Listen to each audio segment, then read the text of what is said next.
Hi, ఈరోజు వచ్చేసి మా ఇంట్లో చికెన్ బిర్యానీ చేసుకుంటున్నాము. ఇక్కడ మంచిగా అన్నీ కట్ చేసేసుకొని ప్రిపేర్ చేసి పెట్టుకున్నాము. మేమైతే 1.5 కిలో స్కిన్ ఉండేటువంటి చికెన్ తీసుకున్నాము. స్కిన్లెస్ బాగోదండి బిర్యానీకి. మీరు తినేటప్పుడు స్కిన్ పక్కకు తీసి పడేయండి, కావాలంటే స్కిన్ ఉంటేనే బాగుంటుంది. ఇక్కడ జీలకర్ర మసూర బియ్యము వాష్ చేసుకొని నానబెట్టుకున్నాము. అలాగే హోల్ బిర్యానీ మసాలా, షాజీరా, చెక్క, లవంగ, బిర్యానీ ఆకు, అనాస్ పువ్వు, జాపత్రి అన్నీ, అలాగే కట్ చేసి పెట్టుకున్నటువంటి ఉల్లిపాయలు, పచ్చిమిరపకాయలు, పుదీనా, కొత్తిమీర, చిన్నగా కట్ చేసుకున్నటువంటి టమాటా ముక్కలు, ఫ్రెష్గా పట్టినటువంటి అల్లం వెల్లుల్లి పేస్ట్ అండి. అలాగే ఒక గుప్పెడు వచ్చేసి జీడిపప్పులు, ధనియాల పొడి. ఇప్పుడు ఒక డేక్షా పెట్టి అందులో నెయ్యి, నూనె ఈక్వల్ ప్రపోర్షన్స్లో వేయండి. ఫస్ట్ ఆనియన్స్ యాడ్ చేస్తున్నాను. Whole biryani masala first add చేస్తే మాడిపోతాయండి, అందువల్ల ఫస్ట్ ఆనియన్స్ ఫ్రై అయ్యాక నెక్స్ట్ నేను హోల్ బిర్యానీ మసాలా యాడ్ చేస్తున్నాను. ఇప్పుడు మంచిగా గట్టితో కలబెట్టేసేసేయండి.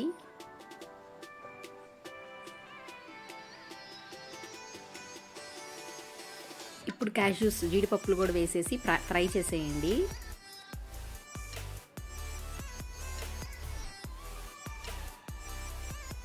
తర్వాత సన్నగా కట్ చేసుకున్నటువంటి పచ్చిమిరపకాయల ముక్కలు కూడా వేసేసాను. ఇవన్నీ ఆయిల్లో ఫ్రై చేసుకోవాలండి. నెక్స్ట్ అల్లం వెల్లుల్లి పేస్ట్ యాడ్ చేస్తున్నాము. ఇది కూడా ఆ నూనెలోనే మంచిగా ఫ్రై అవ్వనివ్వాలి.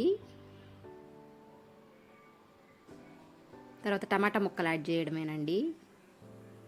మనము ప్రిపేర్ చేసుకున్న అన్నీ కూడా ఈ ఆయిల్లో ఫ్రై చేసుకోవాలండి. నెక్స్ట్ ధనియాల పొడి యాడ్ చేస్తున్నారు.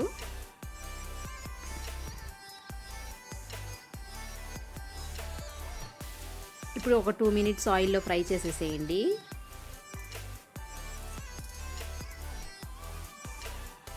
సిమ్ మీడియంలో అడ్జస్ట్ చేసుకోండి, ఫ్లేమ్ని మాడకుండా చూసుకోండి. నెక్స్ట్ పుదీనా అలాగే కొత్తిమీర యాడ్ చేసేసారు. ఇది మంచిగా ఫ్రై చేసుకోండి.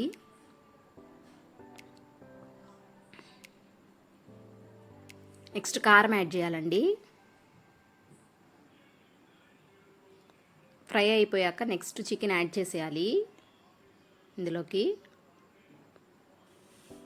ఇక్కడ చిన్న పీసెస్ కొట్టించుకోవద్దండి, బిర్యానీ పీసెస్ అని చెప్పి ఒక సైజు వాళ్ళు కొడతారు షాప్ వాళ్ళు. నెక్స్ట్ కల్లుప్పు యాడ్ చేయాలి. చికెన్లో నుంచి నీళ్ళు ఊరుతాయండి, మాడకుండా ఉండడానికి మనము ఒక చిన్న గ్లాసు వాటర్ పోసుకుంటే బెటర్ అండి, ఎందుకంటే కొన్నిసార్లు మాడిపోతుంది కింద. అందులో చికెన్లో నుంచి కూడా ఇప్పుడు నీళ్ళు ఊరుతున్నాయి. అలాగే నేను ఒక చిన్ని గ్లాస్ వాటర్ యాడ్ చేశాను. ఒక 50% చికెన్ అనేది కుక్ అయిపోయిందండి. ఇప్పుడు ఎసురుకి నీళ్ళు పోస్తున్నాను. ఇక్కడ 3 గ్లాసెస్ ఆఫ్ రైస్ తీసుకున్నారు కదా జీలకర్ర మసూర, సో ఇక్కడ నేను వచ్చేసి 6.5 గ్లాస్ వాటర్ తీసుకున్నాను. బాస్మతికి అయితే 1:1 చాలండి. ఇప్పుడు ఇది జీలకర్ర మసూర కాబట్టి 1:2 వేసుకోవాలి. నేను ఇంకొక 1/2 గ్లాస్ ఎక్స్ట్రా పోసాను.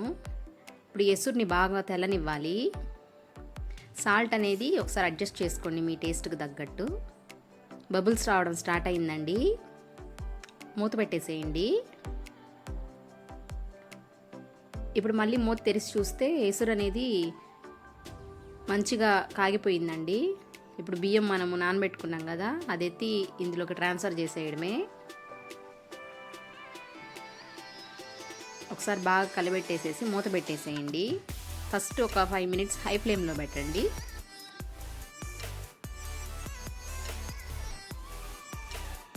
ఒక 10 మినిట్స్కి ఈ స్టేజ్లో ఇలా ఉంటుందండి. చూడండి, ఒక 75% కుక్ అయిపోయింది. ఇందులో ఇంకా నెమ్ము ఉంది, సో మూత పెట్టేసేసి గట్టి పెట్టకుండా దబర్ని ఇటు అటు జరపండి. మళ్ళీ ఒక మూత తీసి చూస్తే 90% కుక్ అయిపోయిందండి.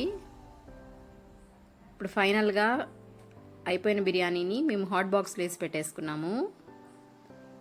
వేడిగా నైట్ వరకు కూడా ఉంటుందండి. దీనికి మేము గోంగూర తీసుకున్నాము. నెల్లూరు సైడ్ గోంగూర పచ్చడి అంటామండి దీన్ని. అలాగే చికెన్ కర్రీ కూడా చేసింది మా మదరు. అలాగే పెరుగు పచ్చడి కూడా చేసుకున్నాము. ఓకే అండి, థ్యాంక్ యూ.